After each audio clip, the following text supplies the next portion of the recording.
The memory of their deaths was a cold stone in my chest. 1979. I was 18 and the world had emptied itself of all warmth. With nowhere else to go and the last wish of my parents a ghost in my ear, I gathered the meager coins pressed into my hand by pitying neighbors and bought a train ticket north. I was going to find Leo Vance. The military compound was a universe of stern gray concrete and shouted orders. When I finally found him, he was standing in a sliver of autumn sun in the courtyard, his uniform crisp, his posture effortlessly commanding. Beside him was a vision of delicate beauty, Sylvia Ross. Her laugh was a soft, tinkling sound that seemed to belong to a different, gentler world. My heart, foolish and hopeful even in its grief, gave a painful thud. I had dressed with care in my only good dress, now worn thin at the cuffs. His eyes found me. They swept over my travel-stained self, my too thin frame, and something hardened in their blue depths. He turned to Sylvia, his voice calm, deliberate and perfectly audible. "This is the maid my parents hired from our hometown." The words were a physical blow. In another life, a life that lived now only in the searing theater of my memory, I had reacted. I had fumbled in my bag, pulled out the jade pendant his mother had given me, the symbol of our betrothal, and shrieked his lie to the skies. Sylvia, humiliated, had fled. She later married Leo's greatest rival in a fit of pique and was broken by him. And Leo, bound by duty and his father's wrath, had married me. He made my life a long silent scream. A prison of cold glances and colder beds. 7 times I carried his child. 7 times my body betrayed me, emptying itself in a rush of blood and loss. When the doctor finally said the words, "You will never carry to term again," Leo had gripped my throat, his breath hot on my face. "A woman who destroyed my Sylvia," he sneered, "doesn't deserve to bear my child." The truth, when I learned it years later, was a simpler, more brutal poison. It wasn't fate or my weak body. It was him. A whispered order, a tainted cup of tea. He had stolen my children to punish me for a slight I never intended. That truth broke the last dam inside me. I took a surgical scalpel from the hospital where I worked as a cleaner, and I found him in his study. The feel of the blade sinking into his chest was less a strike and more a release, like puncturing a rotten fruit. Then I walked to the window of our 19th floor apartment and stepped into the sky. The wind roared. And then silence. Then a voice. The same voice. "This is the maid my parents hired from our hometown." I blinked. The sun was the same. The courtyard was the same. Leo stood before me, young and whole, his lie fresh on his lips. Sylvia looked at me with polite, distant curiosity. The scream of the fall was still in my bones. The phantom ache of the blade in my hand. The emptiness of a womb that had been a tomb. I looked at Leo Vance and I felt no love, no hope, only a vast, yawning hatred so cold it was peace. I swallowed the bitterness that rose like bile. I forced my lips into a calm, empty smile and nodded. "Yes," I said, my voice softer than I thought it could be. "I'm the maid the Vance family hired." Leo Vance, I thought, the words a silent vow in the marrow of my reborn soul. From this moment on we are nothing. The charade lasted only until his father, General Vance, returned. When he learned his son had introduced me as a servant, his roar shook the dust from the rafters. A crack of his hand across Leo's face echoed in the sudden stillness. "Nonsense," he thundered. "You will go out there this instant and make this right. Alarichin is your fiancé, not some servant. How will I ever face her parents now?" The old story rehearsed in a past life. Years ago, when the general and his wife Aunt Margaret were in a labor camp, starving, it was my parents who smuggled them food for 3 years, keeping them alive. Out of debt and gratitude, the general insisted on binding his son to me. My parents, humble teachers, had refused, but the intention was set. In my past life I had clutched that debt like a lifeline. Now I saw it for what it was. A chain. Leo was furious, rebellious. "I love Sylvia," he shouted, his cheek red. "I will never accept an arranged marriage. You owe Alara's parents, not me. Why should I sacrifice my happiness for your debts?" The general's face purpled. He grabbed his belt, a scene I remembered with terrible clarity. But this time I did not cower. I did not weep. I stepped forward between the raging father and his defiant son. "Uncle Vance," I said, my voice quiet but clear. "I only came here looking for work as a maid so I can support myself. I've never met Leo before and I never intended to marry him. Let's call off the engagement. The silence was absolute. I reached into the pocket of my thin dress and pulled out the jade pendant. It was cool in my palm, a carved sparrow in flight. I held it out to Leo.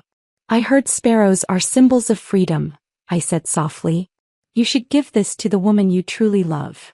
He stared at me stunned. The anger drained from his face, replaced first by utter relief, then by a flicker of something else, confusion, irritation. His eyes scanned me sharply as if seeing me for the first time. You really don't want to marry me? He asked, disbelief coloring his tone. You just want to be the maid in my house? I met his gaze and let him see the abyss in mine. All the hatred, the pain, the 40 years of loneliness I packed into that look. Leo Vance, I said, each word a stone dropped into a still pool. I don't love you. And I don't want to marry you. His face darkened instantly. He snatched the jade sparrow from my hand, his fist closing around it so tightly his knuckles whitened. Fine, he said coldly. You better remember what you said today. Don't you dare develop any foolish feelings for me. And so I began living in the Vance household again. This time by my own choice as a maid from the country. Aunt Margaret, her eyes full of a guilt I no longer needed to soothe, offered to find me a proper job in an office. General Vance promised to pull strings for a residency permit. I shook my head. I am just a village girl, I said, lowering my eyes in a semblance of shyness. I only know how to cook and clean. The money for my trip, it was given by kind neighbors. I must earn it back quickly. Let me work. It is what I know. It was the truth and it was a shield. They relented. When I stepped into the kitchen that first evening, a strange calm descended. My hands moved on their own. Muscle memory from a lifetime of service. I made sweet and sour pork and winter melon soup. The aromas filled the house. At dinner, General Vance took a bite and stared at his plate. Aunt Margaret looked up, astonished. Elara, I had no idea you could cook like this. I offered a faint smile. Of course I can, I thought. I served you for 40 years. I know you prefer your soup clear, not cloudy. I know he likes his pork with an extra touch of vinegar. Leo picked at the dish of braised tofu, his favorite. He took a bite, then set his chopsticks down with a click. Stop pretending, he said, his voice a low sneer. Do you think making a few dishes my parents like will make you fit to be their daughter-in-law? General Vance slammed a hand on the table. If you want to eat, eat. If not, get out. Leo threw his napkin down, grabbed his jacket and stormed out just as he always did. The script was the same, but I was no longer an actress in his play. I kept my head down, my eyes on my bowl, holding back tears not of sadness, but of furious, helpless rage. I was reborn at 18, penniless, friendless, with an expired village permit. If I left this house, I would be picked up as a vagrant and sent back to a home that no longer existed. I was trapped again, but this time I had a map of the trap. Just a little longer, I promised myself, scraping the last grain of rice from my bowl. Save money. Get papers. Leave. I wanted to stay in this city. I wanted to go to school. In this life, I wanted to become someone. Someone who belonged to herself. I avoided Leo with the dedication of a scholar. When he was at the compound, I was a ghost in the house, cleaning, washing, mending. I ate my meals in the kitchen before the family sat down. With my first month's wages, 20 precious yuan, I sent 15 back to my village with a letter to the headman, asking him to repay my neighbors. The remaining 5 I clutched like a lifeline. I needed pencils, a notebook, ink. The state supply store was a cavernous place smelling of paper, wood, and dust. And there, amid the orderly shelves, I saw them. Leo and Sylvia. He was holding a bolt of sky-blue fabric against her, smiling a smile I had never seen directed at me. She was laughing, touching his arm.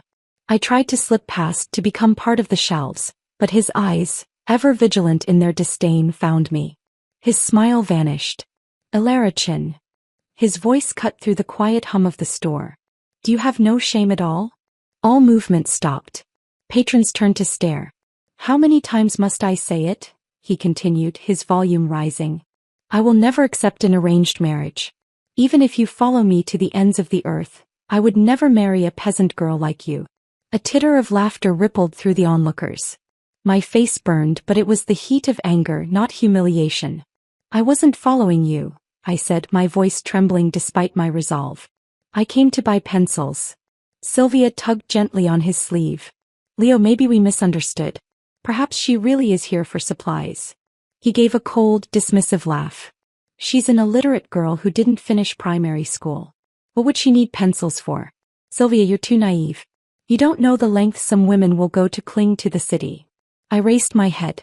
I looked straight at him and I saw not the man who had broken me, but a boy posturing in his uniform. The fear receded. If I really wanted to cling to the city, I said, my voice firming, I wouldn't have broken off our engagement. The crowd erupted. Whispers became exclamations. That girl was Captain Vance's fiancée? Then who's the one with him now? His mistress, clearly. Sylvia's face went bone white. She yanked her hand from Leo's arm as if scalded and fled, pushing through the gawking crowd. Leo's expression turned thunderous. He took 2 steps toward me, his eyes burning. Elara, he growled, the sound low and dangerous. If anything happens to Sylvia because of this, I'll make you pay with your life. He shoved past me, knocking my shoulder, and ran after her, leaving me standing alone in a ring of staring, judging eyes. I watched his retreating back, every line of it taut with anger. Not for me but for her. The coldness inside me deepened, hardening into something permanent. I bought my pencils, my ink, my cheap notebook. Back in my tiny maid's room, I laid them out on the small table like sacred objects. I had just unscrewed the bottle of ink, the sharp, clean smell filling the space, when the door exploded inward. Leo stood there, fury radiating from him. He didn't speak. His eyes locked on the ink bottle. In 2 strides he was at the table. He grabbed it and hurled it against the wall. Black glass exploded. Shards flew. I felt a searing pain across my calves as several pieces sliced through my thin trousers. I looked down to see thin lines of blood welling up, then dripping onto the dirt floor. The pain was sharp and clean. Tears sprang to my eyes, unbidden. He froze for a second, seeing the blood. Something flickered in his eyes. Shock, perhaps a sliver of regret, but it was quickly smothered by renewed anger. First, you spread rumors and ruined Sylvia's reputation, he hissed. And now you stand here pretending to be the victim. Elara, I really underestimated the tricks a country maid has up her sleeve. I fought through the stinging pain. I didn't spread any rumors. I never meant to ruin Miss Sylvia. He didn't listen. His face was a mask of cold resolve as he grabbed my arm, his fingers biting into my flesh. Everyone is saying Sylvia is the one who broke us up.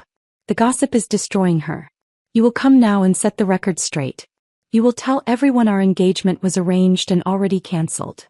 My legs screamed in protest as he dragged me out of the room, down the hall, out of the house. I left a faint, smudged trail of blood on the gravel path. He didn't seem to notice, or he didn't care. He hauled me to the cultural troops barracks. Sylvia was there on a bench, surrounded by sympathetic friends, her eyes puffy. The moment she saw Leo, she let out a fresh sob and threw herself into his arms. He caught her instinctively and in doing so released me. I stumbled backward, my injured legs buckling. I didn't hit the ground. A pair of strong, steady arms caught me from behind. Dazed, I looked up and met the cool, assessing gaze of Marcus Thorne. My blood ran cold for a different reason. In my past life, after the public humiliation I'd caused, Sylvia had married Leo's greatest rival in a fit of spite. That rival was Marcus Thorne. The Vance and Thorne families were equals in power, and the 2 men had been locked in competition since childhood. Rumor was their marriage was a hell. He treated her with a cruel neglect that made Leo's disdain look almost warm, until she could bear it no longer and drowned herself. I had no desire to be any part of this poisonous dance. Let me go, I whispered, trying to stand. But Marcus's grip only tightened slightly, holding me upright. He was looking past me at Leo, who was now glaring over Sylvia's head. Having some trouble, Vance? Marcus's voice was smooth, laced with a mockery so subtle it was lethal. Leo's attention snapped to us, to me held against Marcus's chest. His eyes widened, then narrowed into slits. This is none of your concern, Thorne. A young woman is bleeding on your parade ground, Marcus observed dryly. That makes it everyone's concern. He looked down at me. Can you stand? I nodded, swallowing hard. I had to end this. No. I pulled away from Marcus's support, ignoring the wave of dizziness. I faced the gathered crowd of performers and soldiers. Listen to me, I said, my voice clear and carrying in the sudden quiet. Leo Vance and I were engaged by our families. That engagement has been cancelled by me. He and Sylvia Ross are in a proper relationship. She did not break us apart. I am not his fiancée. I am the Vance family's maid. That is all. Silence followed my words. Then murmurs of understanding. The malicious energy in the crowd dissipated, replaced by a kind of awkward pity. I had done what he wanted. I had cleared Sylvia's name. I turned, intent on limping to the medical clinic alone. Alara, wait. Leo's voice stopped me. It was quieter now. He was looking at my legs, at the dark stains on my trousers. A flicker of that same guilt passed over his face. I'll drive you to the clinic. Before I could accept or refuse, Sylvia let out a soft gasp and went limp in his arms, a perfect faint. Leo hesitated, only a heartbeat. He looked from her pale face to my bleeding legs, conflict written plainly on his features. The choice was made before he spoke. Stay here, he said to me, already lifting Sylvia. I'll take her back to her dorm first, then I'll come get you. He hurried away, Sylvia cradled against his chest. I stood, discarded and bleeding, watching him go. The sharp ache wasn't in my legs. It was deep in my core. An envy not for Sylvia but for the certainty of her place. For the fierce, unthinking priority she held in his heart. A priority I had never touched in 2 lifetimes. I wouldn't wait. I took a painful step, then another. Stubborn to the point of idiocy, a voice remarked beside me.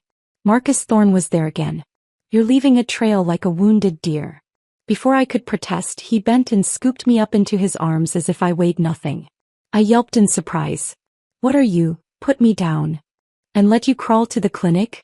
I have a reputation to maintain. Can't have people saying Marcus Thorne lets young women bleed out on his watch. His tone was mocking, but his arms were secure, careful to avoid my cuts. Now be quiet. You're making a scene. He carried me not to the base clinic but to a smaller, cleaner one near the officers' quarters. A doctor cleaned and bandaged my legs, tutoring at the depth of the cuts. Glass? He asked. I nodded silently. Marcus leaned against the doorway, arms crossed, watching. He said nothing. After, he carried me back not to the Vances but to the Thorne residence, a similar compound house but quieter. His grandfather, a retired general with kind eyes, met us at the door. His grandmother fussed over me, clucking her tongue. Bring the girl inside, Marcus. Good heavens, what happened? This was not part of my plan. But as Marcus set me gently on a sofa in a sunlit sitting room, a treacherous thought whispered. It was a different kind of trap. But perhaps, just perhaps, it was a door. General Vance's face was a storm cloud when he saw my bandaged legs. Aunt Margaret's usual gentle expression hardened into something like grim disappointment. And for the first time, I saw it directed not at me but at the absent Sylvia. Leo returned home, frantic from not finding me at the troop barracks. The moment he stepped through the door, his father's boot connected with his side in a brutal kick. Alara already agreed to end it. General Vance roared. And you still dared to treat her like this? Apologize. Now. Perhaps it was the shock of the kick or the sight of my bandages, but some of the fight left Leo. He walked over to where I sat, his posture stiff. I'm sorry, he muttered, not meeting my eyes. Then, frowning, he added, Why didn't you wait for me like I said? I lifted my head. It hurt too much. A brief, unmistakable flash of guilt crossed his handsome face. It was there and gone, replaced by the familiar defensiveness. This whole thing was your fault, he started, his voice rising again. If you had just explained clearly at the store, Sylvia wouldn't have had to suffer those rumors. Tomorrow I'll bring her home for dinner. You should make a few of your best dishes. When she comes, you'll apologize to her in person. Then this will be over. I looked at him, at this young man who believed the world existed to arrange itself for his comfort and Sylvia's happiness. A faint, bitter smile touched my lips. I pointed to my bandaged legs. Apologize. The doctor said my injuries are severe. I need to rest for several days. I'm afraid I won't be able to cook for you tomorrow. An awkward silence fell. Leo shifted. Then we'll wait a few days. When your legs are better, I'll bring her. That won't be possible either, I interrupted, my voice calm. His expression darkened. Alara, he said coldly. I told you. Our engagement is over. Sylvia has nothing to do with that. Can't you stop targeting her? I met his eyes directly. So in this life as in the last, in Leo Vance's mind, I was permanently cast as the petty, scheming villainess. The one who used a dead engagement as a weapon against his true love. The self-mocking smile returned. I'm not targeting her, I said softly. I mean that in a few days I won't be here anymore. I probably won't have another chance to cook for either of you. He froze. Surprise, then something like urgency flashed in his eyes. What do you mean? Where are you going? Your parents are gone. You can't go back to the village. You'd have nothing. Those vultures you call relatives would pick you clean. I'm not going back, I said firmly. I've thought it over. Since the engagement is over, it's not right for me to stay. I've found another family that needs a maid. Once I'm healed, I'll go there. I don't think I'll be coming back. My tone was too final. For a split second, his face showed not anger but something raw, almost hurt. He hesitated. If you don't want to apologize, fine. I won't bring Sylvia. But you're new here, Lara. You don't know anyone. If you go to another family, what if they mistreat you? Just stay. If you're worried about gossip, I can apply for a transfer to the Southwest. I'll take Sylvia with me. My heart, which I thought was stone, gave a single painful throb. I instinctively looked at Aunt Margaret. As I feared, her face, which had softened slightly at his first words, crumpled at the last. Her son volunteering to exile himself again just to be free of my shadow. A wave of bitter exhaustion washed over me. Leo, I thought in this life you don't have to run. I am already gone. Just then the front door opened. Marcus Thorne walked in as if summoned by the tension. Lara, he said evenly, ignoring the others. Your room is ready. I'll carry you over. Leo's head snapped up. He looked from Marcus to me, his face cycling from pale to flushed crimson. A sharp, ugly laugh escaped him. So, he said, the word dripping with mockery. That's why you're suddenly leaving. You found yourself a better option, Lara. I really underestimated you. To stay in the city, you'd even latch onto someone like Marcus Thorne. For a moment I was too stunned to react.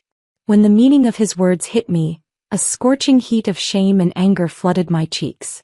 I was a thing to him, a social climber, a gold digger. My past life insecurities roared back. The peasant girl, forever unworthy. Marcus's expression hardened into something dangerous. He lunged forward, fist cocked, but I grabbed the hem of his shirt from behind. Mr. Thorne, please, I whispered, my voice tight. Don't. I just want to leave. Marcus shot Leo a look of pure contempt, then bent and lifted me from the sofa. But as he turned, Leo's hand shot out, grabbing his arm. Put her down, Leo demanded, his voice tight with a fury that seemed disproportionate, almost jealous. Marcus sneered. And why should I? Because she was engaged to me. Marcus emphasized, his lips curling. Past tense. Or did you forget you broke it? Or rather, he amended, glancing at me, she broke it. Leo's temper, always on a hair trigger, snapped. Even if it's over, her parents saved my family. I have a responsibility toward her. Marcus's laugh was short and sarcastic. Responsibility? How novel.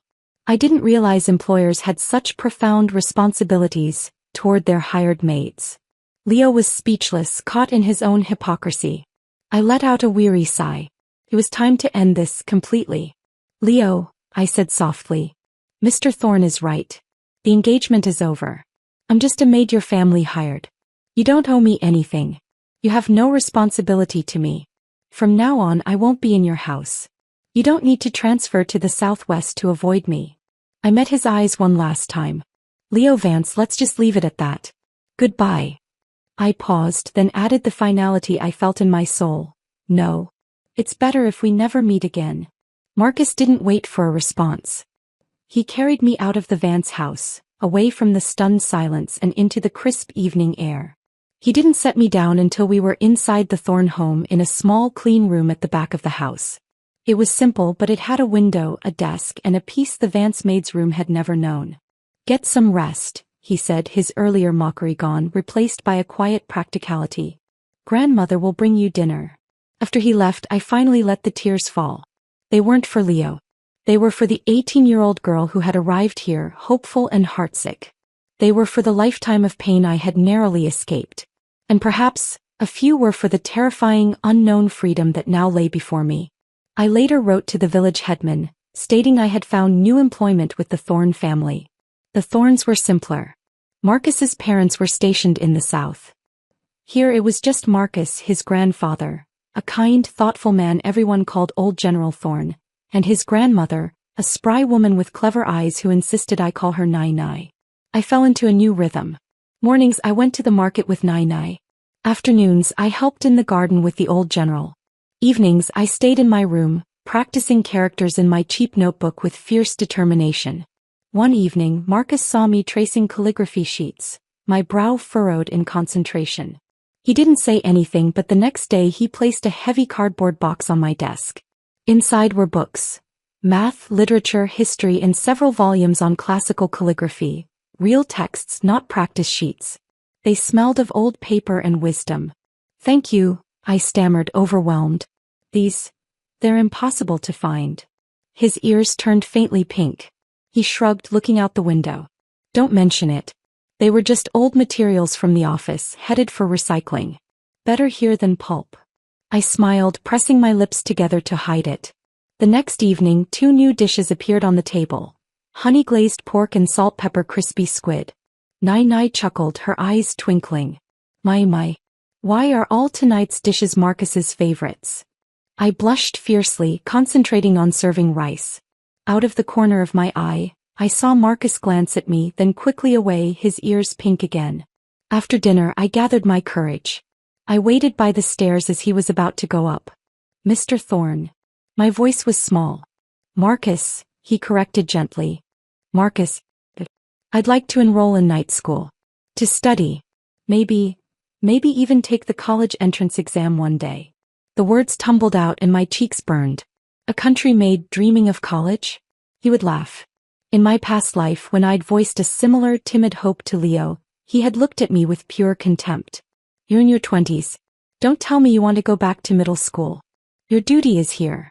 Marcus didn't laugh. He just looked at me for a long moment, his gaze thoughtful. "Okay," he said simply. "I'll find out what you need." Marcus didn't just find out. The very next day he drove me to the night school administration office himself. I clutched my small purse, containing months of saved wages, my heart hammering against my ribs. The clerk, a bored-looking woman, took one look at my rural identity papers and shook her head. "Only city residents with proper household registration can enroll." Next. The world tilted. My dream, so fragile, shattered before it even took shape. I felt the old shame rising, the peasant girl forever on the outside. But Marcus stepped forward. He placed a different file on the counter. He didn't raise his voice, but his presence changed the air in the room. He spoke quietly to the clerk, then to the administrator who appeared. There were papers, stamps, a phone call.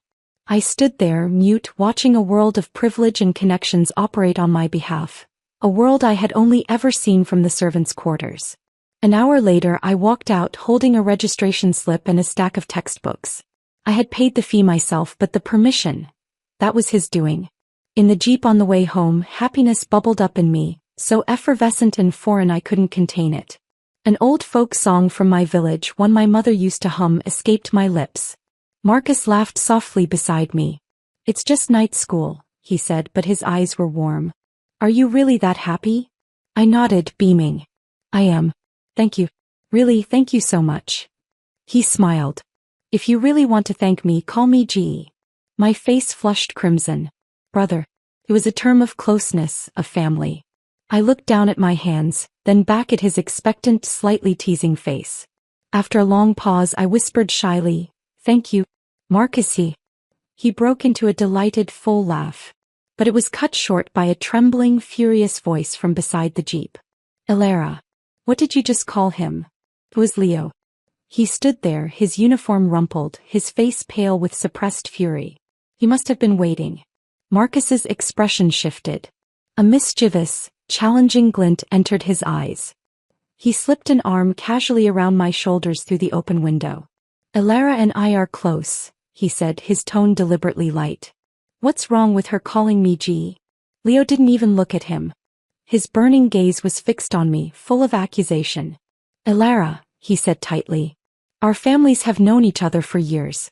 You've never once called me G. How could you call him that?" My patience, worn thin by lifetimes, finally snapped. Captain Vance, I interrupted sharply. I'm grateful to your family for taking me in. But you said it yourself. I'm just a country maid you hired. A maid doesn't have the right to call her employer brother, does she? The words hit their mark.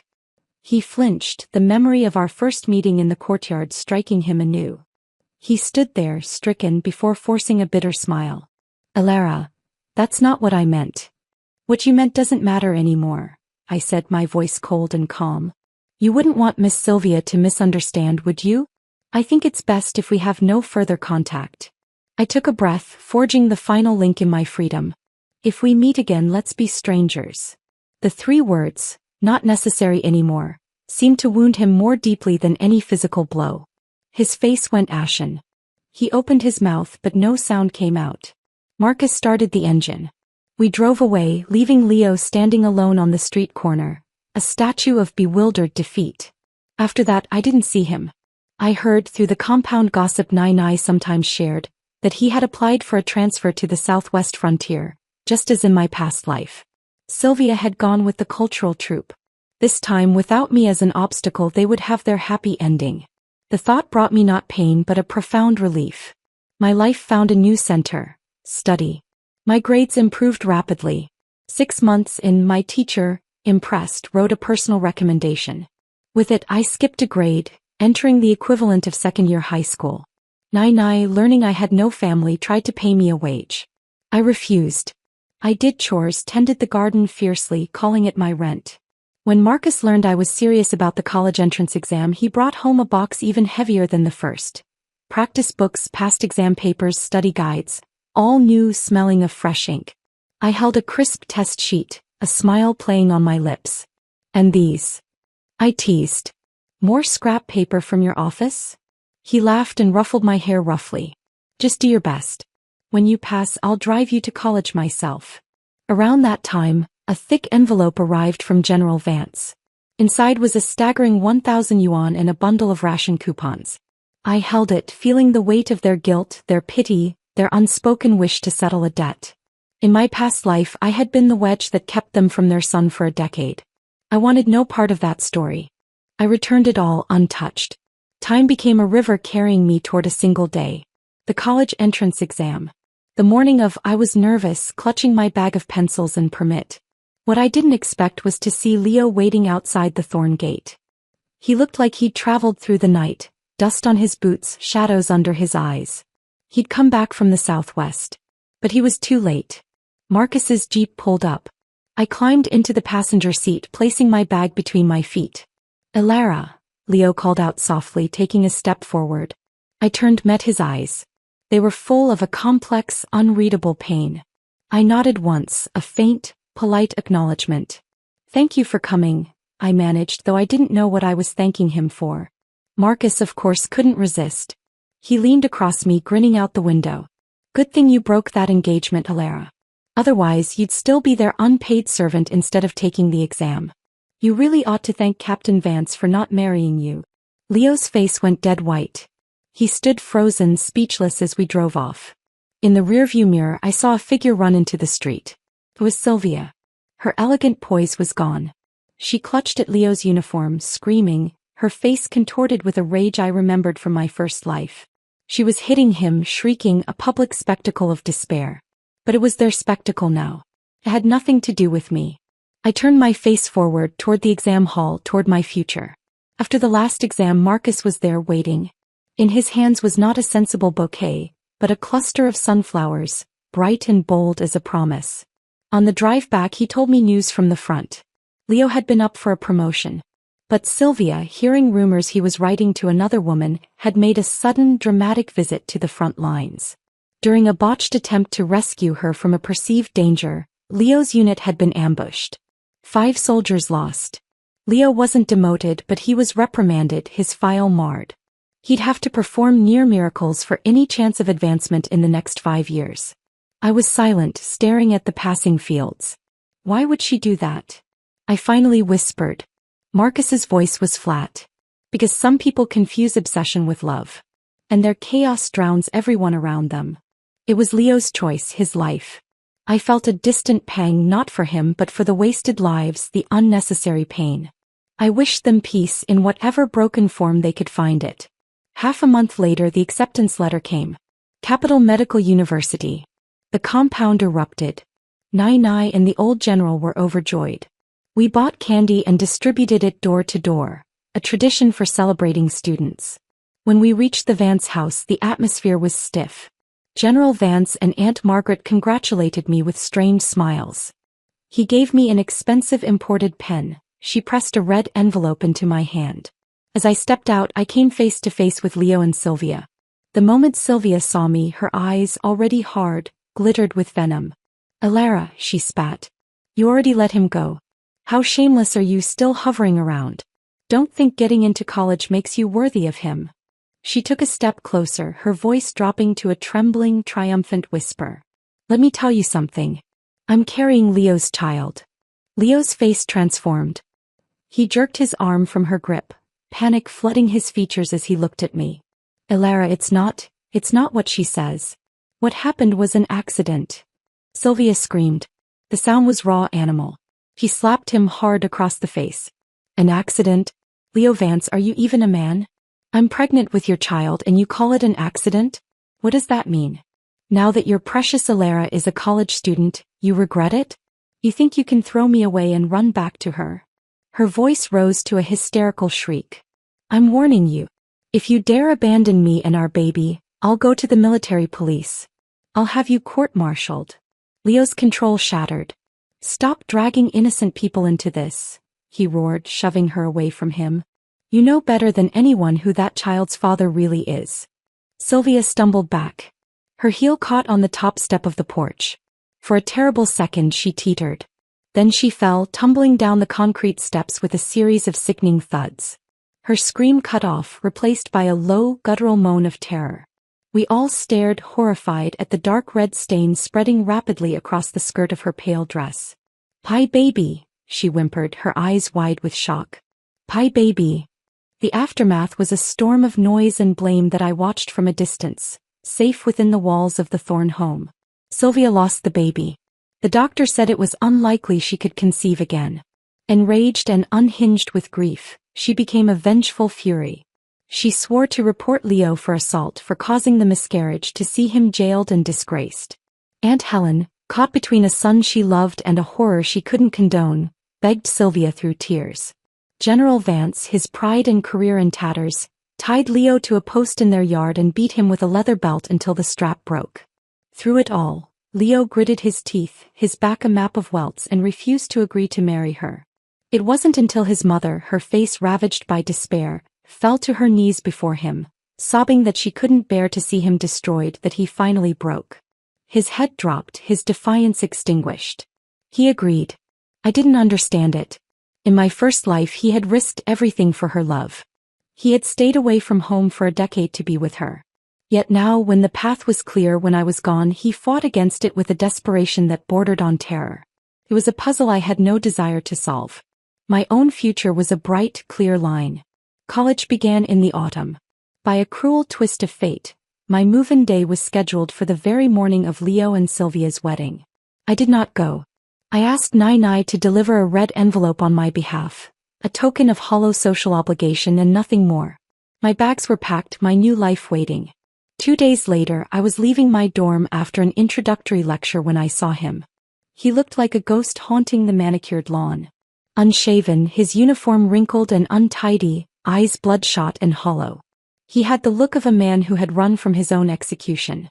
When he saw me, he lunged forward, closing the distance between us in a few frantic strides. "Alara." His voice was a raw scrape. He gripped my arms, his fingers trembling. "You were reborn too, weren't you?" The world stopped. The sounds of the campus, the laughter, the bicycles, the distant bell, faded into a dull roar. My mind went utterly, terrifyingly blank. He knew. How could he know? The shock on my face was all the confirmation he needed. A bitter, weary smile touched his cracked lips and he nodded. "Yes. I came back too." His eyes, desperate and searching, clung to mine. "But I came back too late." Then a change. A desperate, wild hope ignited in his gaze, like the last flare of a dying star. But it's not too late, Alara. His voice trembled with urgency. I came back during the wedding. I didn't go through with it. I haven't married her yet. Come with me. We can go to the southwest together. We can start over, please. The spell broke. His touch, his proximity, his breath carrying the scent of desperation and cheap liquor. It sent a cold revulsion through me. I took a deliberate step back, pulling my arms from his grasp. Then calmly I raised my left hand. The September sun caught the diamond on my ring finger, scattering sharp, brilliant shards of light. It was a modest stone, but its certainty was absolute. I'm sorry, I said, my voice quiet but firm. But I'm already engaged. He blinked as if the light had physically hurt him. His eyes locked on the ring, then flew back to my face, disbelief warring with dawning horror. Engaged, he stammered. How? How could you be engaged? You just got here. As if on cue, a familiar jeep pulled up to the curb behind me. Marcus Thorne stepped out, carrying 2 stacked lunchboxes. He took in the scene with one swift glance, his expression cooling. I reached back, found Marcus's hand and laced my fingers through his. I held Leo's shattered gaze. Captain Vance, I said evenly. The university never said students can't be engaged. Marcus proposed the day he drove me here to register. I said yes. After graduation we'll be married. The words were a final, definitive blow. Leo's eyes widened, the last of his hope dissolving into a torrent of fury and betrayal. With an inarticulate roar, he threw himself at Marcus. Marcus dropped the lunchboxes. The metal containers hit the pavement with a clang, bursting open. Fragrant, steaming braised pork scattered across the concrete. They fought there on the college walkway, 2 grown men, an officer and a businessman, brawling like street thugs over scattered food and a shared past. It was ugly, primal. Campus guards came running, whistles blowing, and pulled them apart. Panting, a trickle of blood at the corner of his mouth, Leo looked down at the ruined meal on the ground. He gave a bitter, hollow laugh. Marcus Thorne, he spat, you don't even understand her. Lara hates meat. She's a vegetarian. You don't even know that, and you think you can make her happy?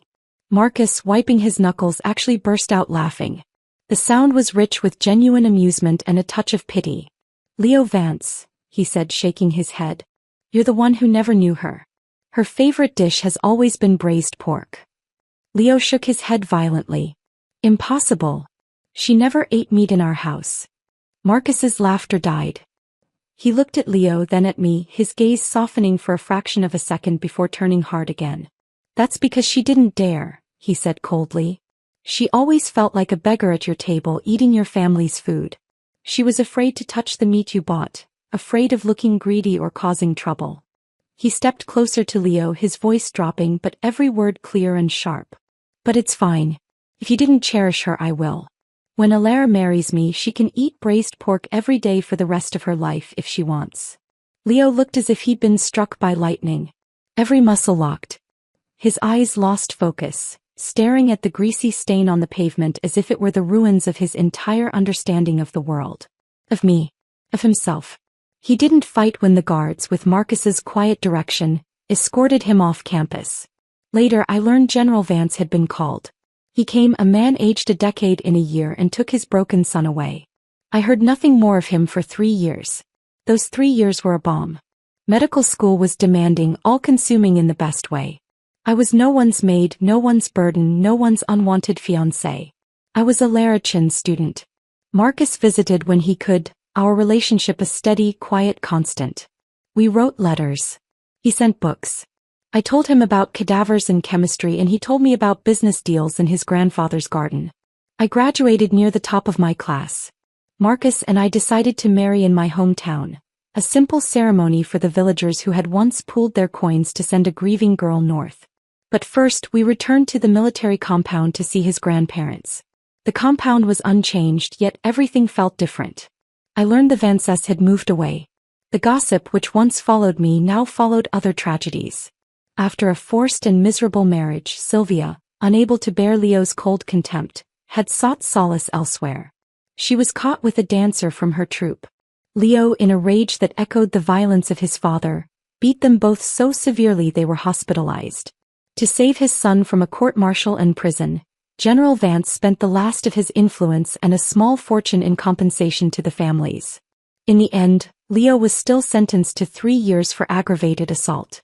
The day of my wedding to Marcus, the sky was a flawless blue. I stood in Nai's room, wearing a simple white dress she had helped me make. It was not borrowed. It was not a hand-me-down. It was mine. There was a commotion outside. A murmur, then a voice raised. I stepped out onto the porch of the Thorn house, which was decorated with simple red ribbons. And I saw him. Leo Vance stood at the edge of the small gathering of guests. He was thin, almost gaunt, the youthful vigor leached from him. His clothes hung loosely. In his hands he clutched a bouquet of white lilies. Their heavy, cloying scent reached me even from a distance. When his eyes found me, radiant in my dress, standing beside Marcus who was talking to a guest, his entire face contorted. It was a spasm of pain, longing, and bitter regret. He stepped forward, holding out the flowers. Instinctively I took 2 steps back. The light in his eyes guttered and died. "Ilara," he said softly, his voice rough from disuse or emotion. "I'm not here to cause trouble. I wanted to see what you look like in a wedding dress." My mind flashed back. A borrowed dress, too big at the shoulders. Sylvia weeping that she had dreamed of a white gown. Leo, without a second thought, giving her the one meant for me. My wedding day, a hollow ceremony followed by a lifetime of emptiness. But today the dress was mine. The man beside me was my choice.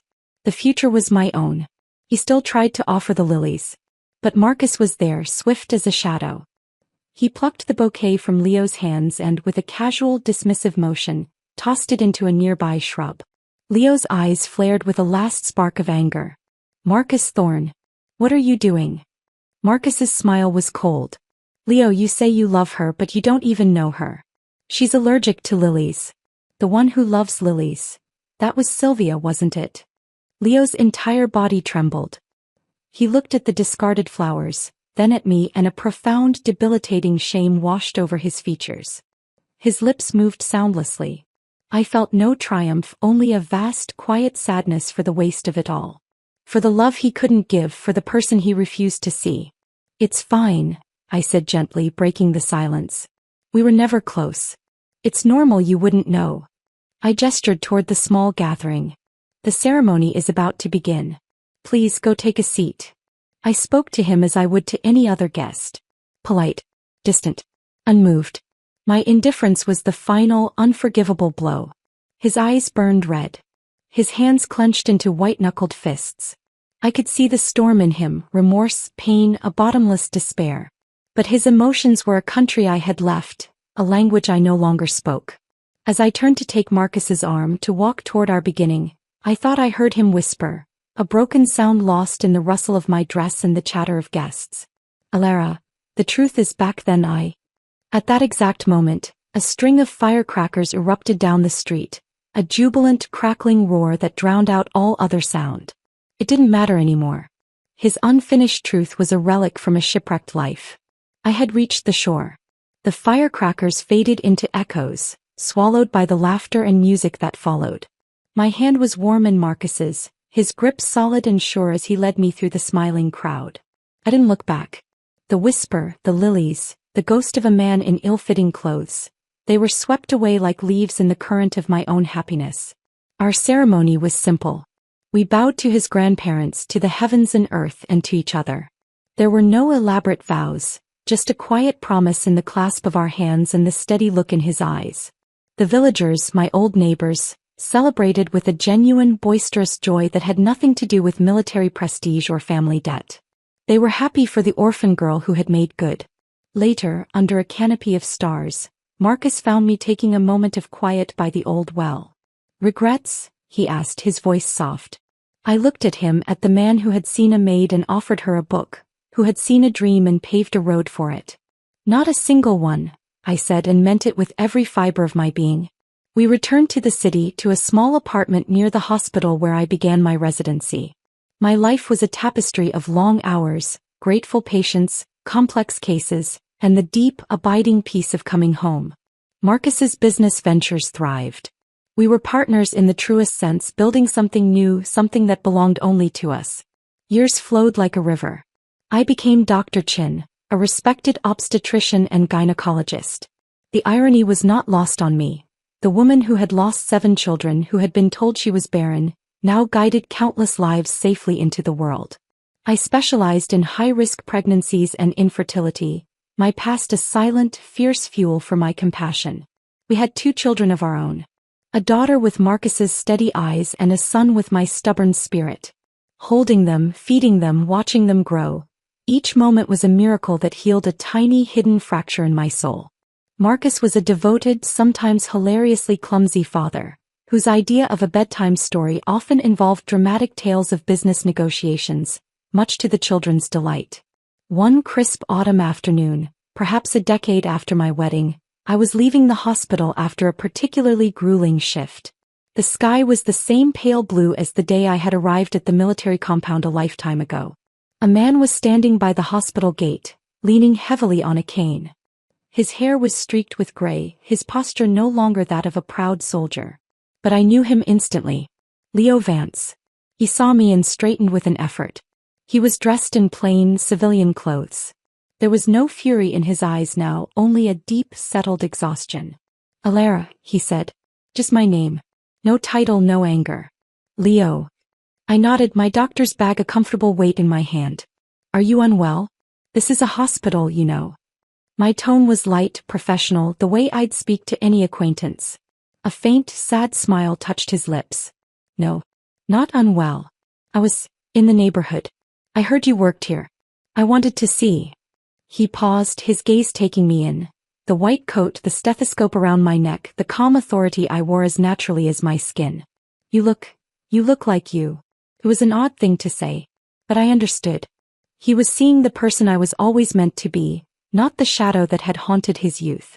Thank you, I said simply. An awkward silence stretched between us, filled with the ghosts of ink bottles and lilies, of shattered dishes and shattered lives. Sylvia passed away last year, he said abruptly, looking down at his cane. Illness. It was quick at the end. I'm sorry for your loss, I said, and I was sorry for the tragic, tangled mess their lives had been. Sorry for the girl who thought love was possession and the boy who thought duty was a cage. He nodded, accepting the courtesy. My father is gone too. Mother lives with my sister in the south.